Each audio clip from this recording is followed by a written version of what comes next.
పెళ్లి కాని పిల్లలు బూరెల నైవేద్యంగా సమర్పించుకోవడం ఇక్కడ ఒక ఆచారంగా ఉంటుంది.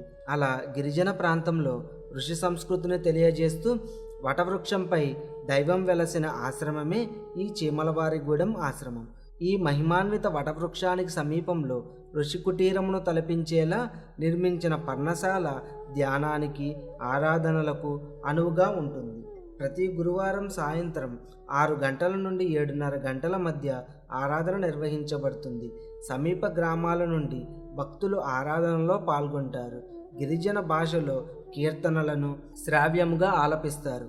ఈ ఆరాధనలో మొదటిసారి పాల్గొన్న బయటవారికి మరో ప్రపంచంలో ఉన్నామా అనే అనుభూతి కలుగుతుంది. ఈ పర్ణశాలకు సమీపంలో ఈ పీఠం యొక్క సామాజిక సేవా విభాగమైన Umar Alisha rural development trust నిర్మించిన భవనంలో ఆ చోట గిరిజన మహిళలు ఆర్థిక స్వావలంబన సాధించే విధముగా కుట్టు శిక్షణ, ఎంబ్రాయిడరీ, లీఫ్ కప్పుల తయారీ, కొవ్వొత్తుల తయారీ, తేనెటీగల కుటీర పరిశ్రమ నిర్వహణలపై ఉచిత శిక్షణ అందించబడుతుంది. ప్రతి సంవత్సరం ఉచిత మెగా మెడికల్ క్యాంప్ నిర్వహించి ఆరోగ్య పరిరక్షణకు వారిలో చైతన్యం కలిగిస్తున్నారు. కాలుష్యం లేని సహజ అటవీ ప్రకృతిలో నెలవైయున్న ఈ మహిమాన్విత ఆరామ దర్శనం మరువలేని దివ్యానుభూతిని కలిగిస్తుంది. ఆశ్రమం రాజమండ్రి అశ్వారావుపేట హైవేలో కొయ్యలగూడెం నుండి 15 కిలోమీటర్ల దూరంలో దర్శనమిస్తుంది.